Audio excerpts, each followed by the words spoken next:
Hello again, everyone. Edwin Learnard back once again.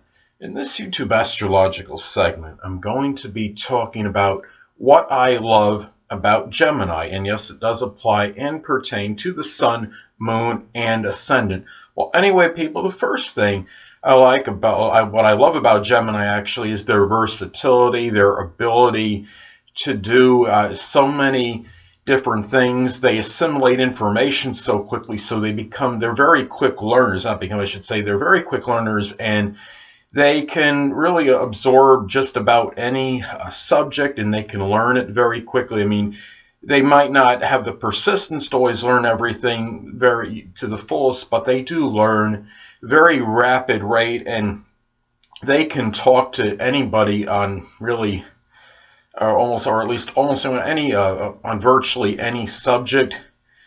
And I think what's interesting too is the fact that Gemini's versatility. I mean, if say they're at a job and something odd happens, something bizarre, they get laid off due to a workforce reduction, and they're terminated because of that.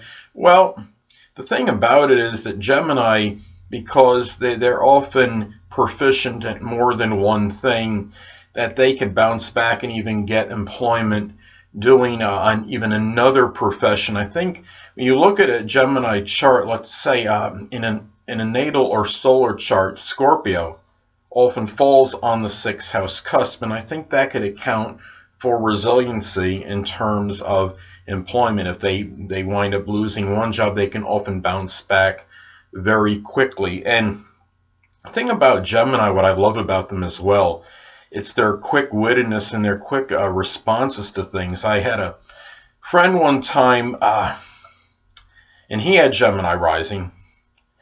And I can remember that there was a moment when, this was in New York, and we were both sitting down by the garage in my grandparents' home.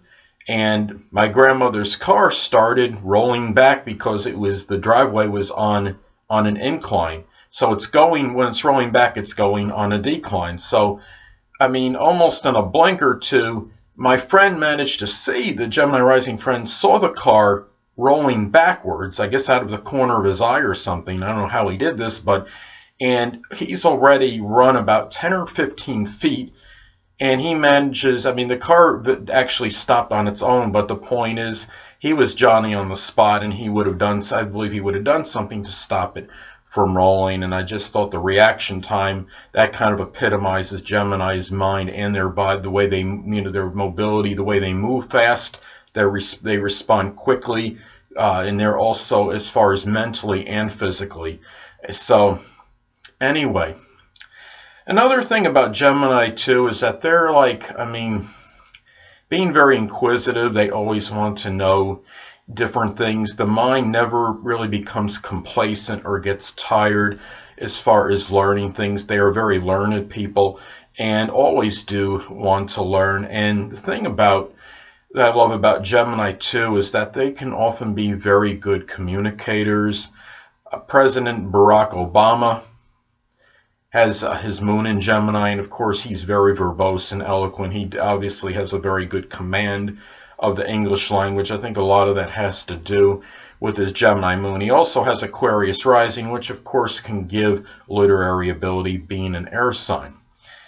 And Gemini, as I talked about the versatility before, what I love about them as well is their uncanny ability to multitask. If they're at a job, you'll find more Geminis being able to do more than one thing on the job. And Geminis are the kind of person, even if they're in, say, rather what might be seen as a menial or mundane profession, you might find them doing a lot of different things. And I mean, even if they're just in retail, you can find a lot of Geminis be working as floaters. I call them transitional workers because they're going here, they're going there, very ubiquitous. And I mean, that is the Gemini thing, because Gemini, it almost fits them to do more than one thing at a job, and almost simultaneously sometimes they could have one job title, but they might be doing 5 or 6 different things, and even things that don't even fall out in their job section or their department or what have you. So really, Another thing I love about Gemini is Geminis are often dexterous, and they often have very strong ability to work with their hands. Geminis, I would think of all the zodiac signs, there's probably more Geminis that are ambidextrous.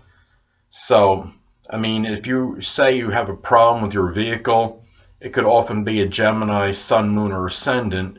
That could be Johnny on the spot to help you out, fix your problem, because they have that strong ability to work with their hands. And whether it's car repair, refrigeration repair, Gemini, really, this is something that they could be very proficient at, any work that involves the hands. And of course, they could also excel in any communication field, which could be, of course, it could be writing, it could be data communications, it could be something even with computers, it could be satellite communications, just anything connected with communications, journalism.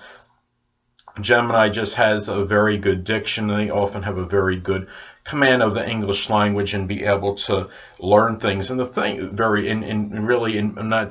not learn things, but able to speak very well and learn vocabulary very quickly and utilize it very well. So, and another thing too is that what I love about Geminis is the fact that, I mean, they really have this uncanny ability to outmaneuver others because they're very shrewd and they're quick-witted. They have a very quick mind.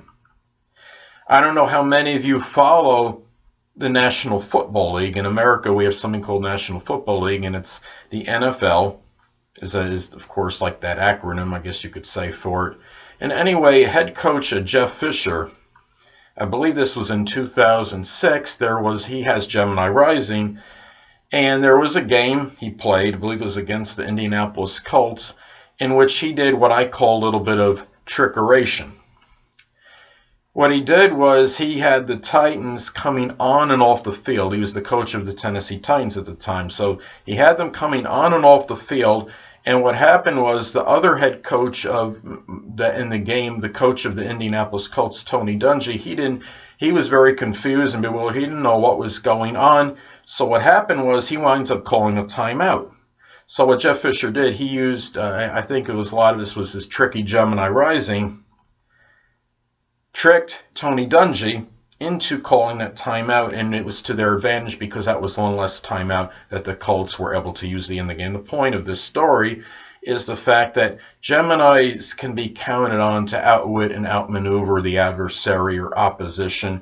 Getting into some kind of war with Gemini in terms of wit, you're probably going to be on the losing end in more cases than not. Gemini, because they're just so very shrewd, very streetwise, and they just when you think you may have them over a barrel, a lot of times they'll turn the tables, and you almost not even barely cognizant of what just happened, because they will do it so fast and so quickly, and before you know it, you're on a losing end basically to Gemini. Well, anyway, people, that'll conclude this YouTube astrological segment for what I love about Gemini. And stay tuned next time where I'll be talking about what I love about Cancer, the zodiac sign. Two things I want to get with you on before I head out. Firstly, the stars may impel but do not compel. And secondly, never isolate any single astrological element, aspect, planetary placement, position, configuration, influence, or what have you, and make an analysis of a person, astrologically speaking, based on this alone. Because astrologically speaking, the person is the sum of all their components in their natal chart and not just one. Until next time, people, stay well.